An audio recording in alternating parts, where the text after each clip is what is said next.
Hey everybody, ronarray here, and today's video is very unusual.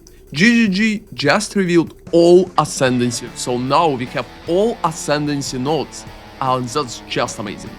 So I wanted to go over it and showcase you all what they pretty much revealed, and share my opinion about most of the new nodes that we currently have. Click on the dedicated timestamps for any particular Ascendancy. Also, since all Ascendancies are revealed right now, let me know in the comments which one you like the most and which one you're going to play, because I think that such statistics are very interesting. Let's go. So first off, let's look at the Acolyte of Chayula, which looking absolutely amazing.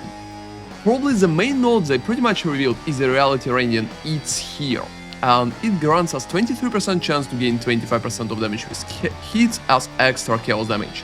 We also need to keep in mind that it should work for chaos damage too, so if you're dealing chaos damage, you can get extra, which is pretty nice. And 7% chance to gain 100% of damage with hits as extra chaos damage is absolutely huge. Another part that they pretty much revealed is like number 5, it's Walking Dream. So Into the Breach will grant us a breach around you, which is kinda cool, and I think it will look very nice in game. And you will also see nearby Flames of Chayula. You're considered to be in breach while skills cast and active, so it should be pretty easy. And Flames of Chayula will grant such bonuses as you can see, like 7% of maximum life leech to you, 7% of maximum mana leech to you, and 7% of damage as chaos damage for 5 seconds. And it already sounds very good because it can stack up to 10 times, leading to 70%, and 70% is so big right now. But they're also revealed Lucid Dreaming here, so you can take effects and duration of Flames of Chayula on you is doubled, and that's absolutely amazing. Because right now you can get 10 seconds per each flame and up to 140% of damage as chaos damage, which is a very big number. Combined with the Reality Radiant, you can literally get 240% of extra chaos damage just with those two nodes, and that's absolutely crazy. Unfortunately, the last part for Darkness here, like number 9, Inner Silence, 30% reduced Darkness reservation duration is absolutely not good. Right now, I don't think it's going to be popular, and I think the whole Darkness idea is kinda alright, but it will not be too popular, because the rest of the nodes is just absolutely insane. And right now, I'm thinking getting both Reality Radiant and Lucid Dreaming would be a main meta for Acolyte of Chayula. And the next one is Invoker. It's right here should be in a pretty good position too. So Meditate can overcharge your energy shield up to double its normal maximum. Channeling ends when you take damage or your energy shield is double its normal maximum. This skill cannot be used if your energy shield is already double its normal maximum or you have no maximum energy shield. It feels like Meditate is going to work as an aura after all, so you will need to channel and you will get double energy shield for some time. Even if you will need to reuse it from time to time, it's still looking very strong right now, because it's literally doubling it. So I think for most of energy shield things, it's going to be a very popular option. We also received some more nodes that we currently can see. So Sunder My Enemies here, it's number 8. Critical hits ignore non-negative enemy monster and enter resistance. That's very good, because right now we can't properly move resistances to negative, so it could be a very nice bonus. Just taking 8 and 9, you can get a lot of damage out of completely nothing. So I think those two, like 8 and 9, are going to be very popular for Monk. The rest is pretty much we've already seen, and we have 2 here, and Protect Me from Harm. Evasion rating also grant physical damage reduction and 40% less evasion rating.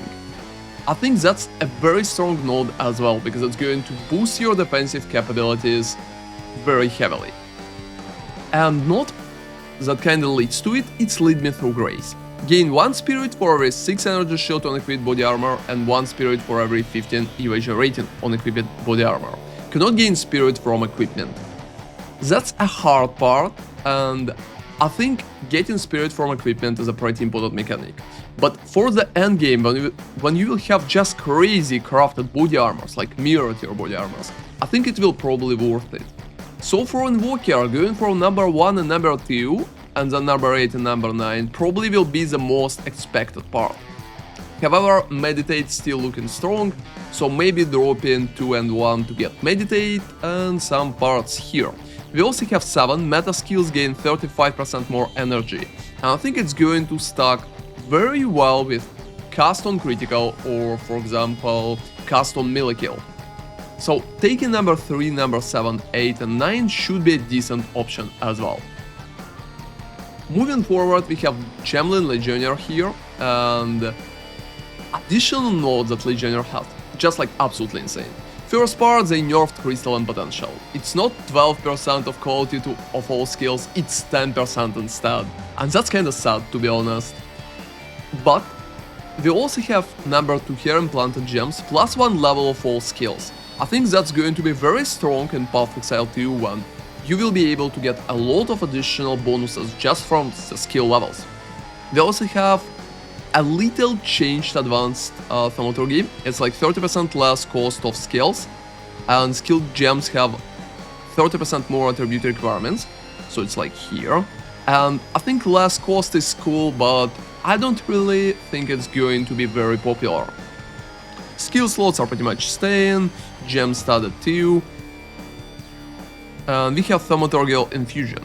However, for gem studded, number 5 here, you can use 2 copies of the same support gem in different skills. I think that could be pretty strong too, especially if we will be able to use 2 skills at the same time, for example, like main skill and cast on critical. That way we will be able to get more damage from cool supports.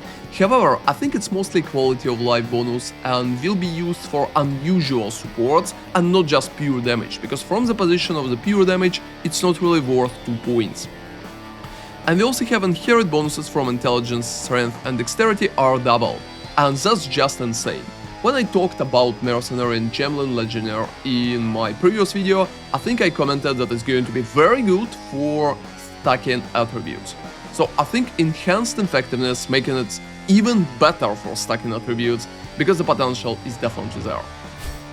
So going back to the rest of the kit, just most of it confirmed. Probably the only thing that we can talk about here is Sorcery Reward, passively manifests a protective barrier which takes elemental damage from hits for you until depleted.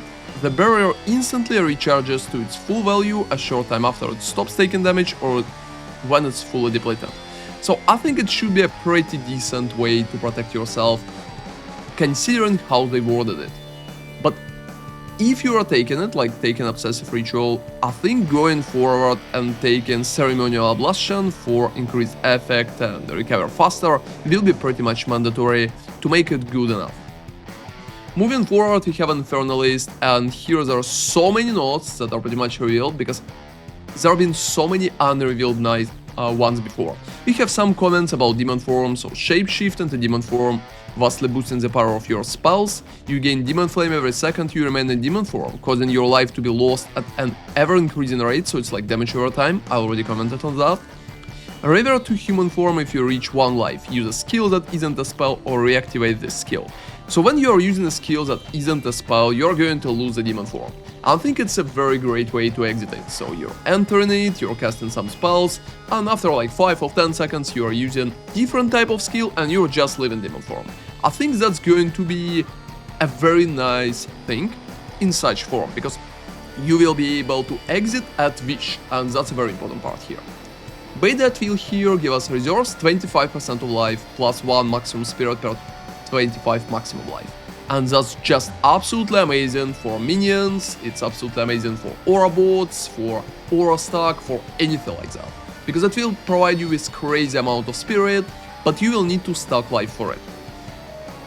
I think it pretty much making Infernalist absolutely mandatory for all builds based around minions, because you will be able to receive huge amount of maximum spirit that way, and that way you will have more minions too. So talking about Altered Flesh, we have 20% of cold taken as fire, 20% of lightning taken as fire too, and 20% of physical taken as chaos. I think that passive will mostly depend on how it's going to work with uniques. So if we will be able to boost our fire resistance significantly, it will be pretty nice. Same goes for Chaos. We also have Baited Gaze, reserve 20% of life and +1 maximum mana per maximum life. That one is good, but right now I don't think it should work for anything except maybe some version of Archmage. However, Infernalists don't have a lot of other mana bonuses, and I don't think it's going to be very popular with Archmage. We also have Baited Hand, 25% life reserving again, and +1 maximum energy shield per maximum life. Right now I can see how it should be useful, but maybe there are going to be some combination later. We have Master Darkness with some Demon Flame. Unfortunately, we don't know what Demon Flame is, except that little phrase here, so we are getting Demon Flame every second, you remain in Demon form. So getting maximum Demon Flame should prolong the Demon form, it seems. But I'm absolutely not sure that it's worth the points at the moment. We also have additional bonuses such as Freezing Body, while on High Infernal Flame you and allies in your presence gain 20% of damage as fire damage. And right now, Infernalist looks like an absolute must-have pick for all party play, because it has additional spirit for us, it has bonuses like that, and I think Infernalist is going to be main ascendancy for Orabot. Moving forward, we have while not on low, Infernal Flame, all damage from you and allies and presence contributes to Ignite's chance and magnitude, we already had that, and I think it's going to stack very well with Freezing Body and should work like for minions and Orabots. So both of those options are going to be good for minions. We also have Green Immolation, become ignited when you deal a critical hit, taking 50% of your life and energy shield as fire damage per second, but 30% more critical damage bonus. Unfortunately, I don't think it's worth it compared to other options like in different ascendancies that can provide up to 100 more critical damage bonus, just 30% is not really sound good. And we've seen the rest, so Pyromantic Pact being there. Moving forward, we have a Blood Mage, and there's not a lot of ascendancies, we've seen some of them already. We have Open Source, your cures have infinite duration, it sounds good, but I'm absolutely sure it's not really worth 2 points. Just recasting your cures and Path of Exile 2 should be a very easy job, and I don't think it's necessary to spend 2 points to make sure you will never recast it. However, if you feel lazy, it could be a nice option. We have gain 10% of damage as extra physical damage, elemental damage also contributes to bleeding magnitude. That's good, and that's probably going to put bleed builds for Blood Mage in a very nice position. We have Gore Spike, it's increased critical damage bonus per life, and as you can see it's changed. Now it gives only 1% per 40 life. It's been per 20 life in the initial reveal, so it's like nerfed 2 times. That's unfortunate because I think Gore Spike been absolutely amazing in the previous reveals.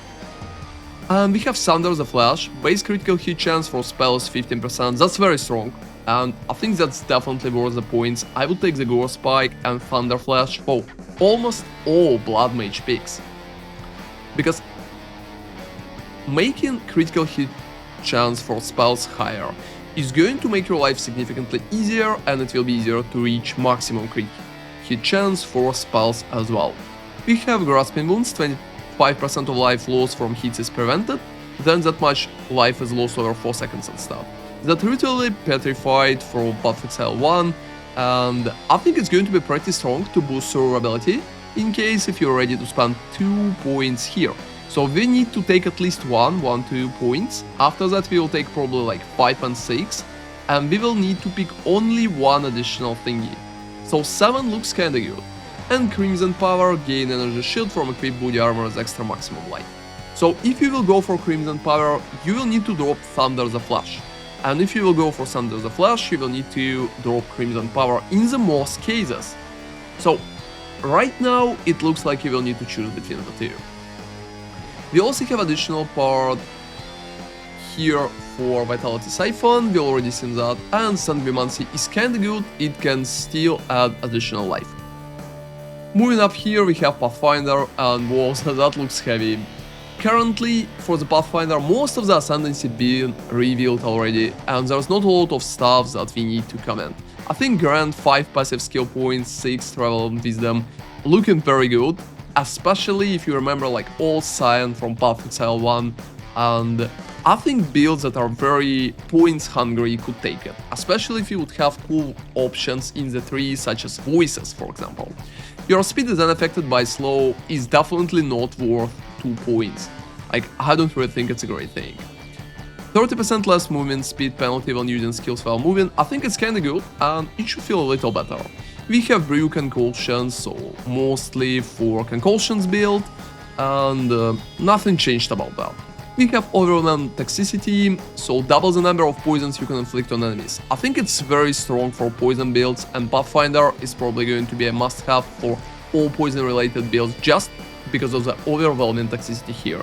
You can reach at least like 3 poisons, and if it will be doubled, it will be 6, literally doubling your damage after adding all bonuses from your passive skill tree. So I think it's very strong. Spread of the poison is very strong too, so I feel like right now Pathfinder is here just for poison or concussions build. Moving up, we have the Deadeye, and here most of the Ascendancy has been revealed too, to be honest. We have Eagle Eyes, you have no accuracy penalty at distance, which is cool. We have Thrilling Keys, benefit from consuming frenzy charge. For your skills, have 50% chance to be doubled, which is kinda nice too. We have additional projectiles, additional marks, less damage per Tailwind and Tailwind itself. I think Tailwind is going to be very popular, even if less damage is not going to be, because Tailwind will just give you an option to run fast, endless munition looking like very good, and you also will be able to take like far shot or point blank, so 2 options for it. I think mostly for the Deadeye, far shot making more sense, but considering it's easier to fast bosses in the middle range, point blank could be nice as well. And you don't really need Eagle Eyes if you're going for point blank. Moving up, we have a Warbringer, and here we've seen some passives too, some of them been clarified, such as Casent, Jade or Ancestral Spirit, but unfortunately we don't have damage numbers here, so we're still speculating how useful Ancestral Spirits will be. They added Anvil Wave break armor equal to 10% of hit damage dealt. I think that's very strong because it will lead you to breaking armor on the enemy completely, and you will be able to use skills to just do devastating damage to enemy when they're pretty much have the armor already broke. And Imploding Impact, you can break enemy armor to below 0, I think it's very cool. So just taking those two like 1 and 2 will be very good for all physical related Warbringer builds. And the rest is pretty much states. We have a Turtle Charm, 35% less block chance, but can block damage from all hits while shielded is not raised. I think that's absolutely amazing too, because that way you will automatically block stuff even when you don't have raised shield. And I think it's going to boost durability for Warbringer significantly. Before that, here like 6, we have Friendly Training, gain 40% base chance to block from equipped shield instead of the shield value. So I think Friendly Training will give you a chance to use kinda not good shields that has not a lot of block chance. And I think it should stack just very well, but 7 Turtle Charm definitely worth it. Corpses in your presence and Grateful Howl we already seen, so I think 6, 7, 8 and 9 will be a very popular build here, because just exploding, war cries and blocking stuff, it should be very good. But for totems we will have different set here, so like 4 and 5. Wooden Wall will give you 20% of damage from hits taken from your nearest totem life before you, which looks very cool right now. And Answered Call we already seen, it mostly will be the node that you will take to just pass the Wooden Wall if you are playing totems and you want to survive a little better. And going up here to the Warrior, here we had a lot of examples already, but we have even better options now. So, as I already mentioned, I think Colossal Capacity is not that good, but it leads you to Hulking Form, 50% increased effect of small passive skills. And I think that could be amazingly strong, especially if you stack enough of them in your tree. So at highest level and in the proper endgame, I think Hulking Form will worth it. Unfortunately, to get to Hulking Form, you will need to take Colossal Capacity, which is not really good. I already commented on the rest, and Mysterious Lineage got nerfed, so it's been 20% of more maximum life and now it's only 15. That's a very sad situation, because it's been kinda strong to be honest. Also the same goes for Stone Skin. It's been given like double armor from equipped body armor, but right now it gives only 50%, and unfortunately that's a huge hit. We also have Earthbreaker, chance for slam skills, to cause aftershock we already commented out, and ancestral boosts. So based on what we can see, not a lot of stuff changed. I still think Mysterious Lanish is strong. Stone Skin got nerfed, and I think not a lot of builds are going to take it. And mostly warriors will go for like number 2, Earthbreaker, and Ancestral Empowerment, or 6+7, so Crushing Impact and Surprise Strength. Because damage against heavy stunned enemies is very cool, and they never change the number, so it's still 40%. And at 40%, I think 7 will probably be the strongest node in the whole warrior kit. So it will be 6, 7, and the rest just based on what you want to do. If you just want to do crazy damage with slams, I would probably go like 6, 7, 2, and 3. And the next Ascendancy is Chronomancer. I'm still working on the overview for Sorceress, and after that reveal, I think it will be a little better. So let's see what we have here. We have skill have 33% chance to not consume a cooldown when used. I think that's just amazing, and it's going to be like in the half of all possible builds, because it's so strong. It's probably going to help you to just spam skills such as Hammer of the Gods, for example, which has crazy high cooldown. Time Snap been pretty much here, just resetting the cooldowns, that's logical because you are taking it after now and again. Unbound in core grants Time Snap, so you can just take it. Ultimate Command give you Time Freeze. We already seen it, and I don't really think Time Freeze is that amazing to take 2 points. It's mostly quality of life and like CC, but I think it could be good for some builds when you can just group the enemies and hit them with a big skill. Temporal Rift is already been commented at too. I think it's kinda cool, but definitely not mandatory. Now we have Quicksand Hourglass, every 12 seconds gain 50% more cast speed for 4 seconds. Which is very good bonus, to be honest, but mostly for the spells. Consider Chronomancer had a lot of build theory crafted with additional bonuses and additional skills which are not spells. I think Quicksand Hourglass could be good, but not amazing too. Epics of the moment, enemies in your presence are slowed by 20%, I can't see a lot of point in that. The only point in taking it is pretty much if you want your enemies to be crowd controlled, for some particular reason. Circle Heartbeat, 30% of damage taken recouped as life could be nice for some very vague builds, but right now, since we don't know anything about uniques, we just can't say if it's going to be good or not. And the Rapid Reaver, recoup effects and stat cure over 4 seconds. It's pretty much the same as Circular Heartbeat and mostly will be based on particular uniques. Right now it's very hard to predict how strong those 2 nodes will be.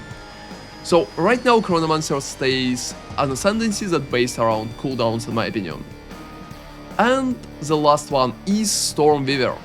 We have Exposure you inflict lowers affected resistance by additional 20%, we already seen that. Tempest Caller, it triggers Elemental Storm on critical hits with spells, which is very cool right now. And I think that's one of the most important reasons why you want to play Stormweaver. We also have Arcane Surge here, Constant Gale, so 10% more cast speed and 20% more mana regeneration rate. It's not really that good compared, but it leads us to Force of the Will. 1% increased effect of Arcane Surge on you per 15 maximum mana. I think it's making Archmage for Stormweaver just like absolutely insane, because you will be able to rise your cast speed, get better mana regeneration, and I think Stormweaver right now looks like a very good Ascendancy for everything mana stacking related. We also have Heart of the Storm, 40% of elemental damage taken recouped as energy shell. To be honest, just on paper it looks absolutely amazing for your survivability, but it will pretty much depend on the situation with recoup overall. So how big is your energy shield, how fast the recoup will be, and stuff like that will lead us to a conclusion for that passive. Shaper of Storm gives us all damage from hits, contributes to shock chance, we already seen that. Strike-wise, twice we seen again too. We have Shaper of Wind, all damage from hits contributes to chill magnitude.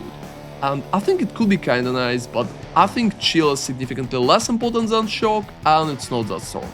And we also have a Heavy Snows. targets can be affected by 2 of your chills at the same time. Your chills can reduce action speed by up to a maximum of 35% and less magnitude of chill you inflict. That's kinda good right now, and I think it could stack pretty well with temporal chains, for example, just slowing enemies. However, I don't know how good it's going to work on bosses. I still expect there are going to be crazy builds that are going to make bosses like very slow with it. Elemental Storm has like 150% more cooldown recovery rate, is the answer, and it's number 3, so it's here, right after Elemental Storm itself. And I think that one is absolutely mandatory if you're taking Tempest Caller. I think taking Tempest Caller and Elemental Storm will be very popular, so 1 and 2, and after that going for 8 and 9, for example, for Archmage. So that way you will have like Elemental Storm, Archmage bonuses, and a lot of shock. I think Stormweaver looks absolutely amazing right now and probably will do a lot of damage with such toolkit. So that's been all Ascendancies that GGG kinda revealed. Feel free to let me know in the comments which one you like the most and which class you're going for. That's a very interesting question because all of them look amazing. Thank you very much for watching and see you in the next video, guys. ronarray out.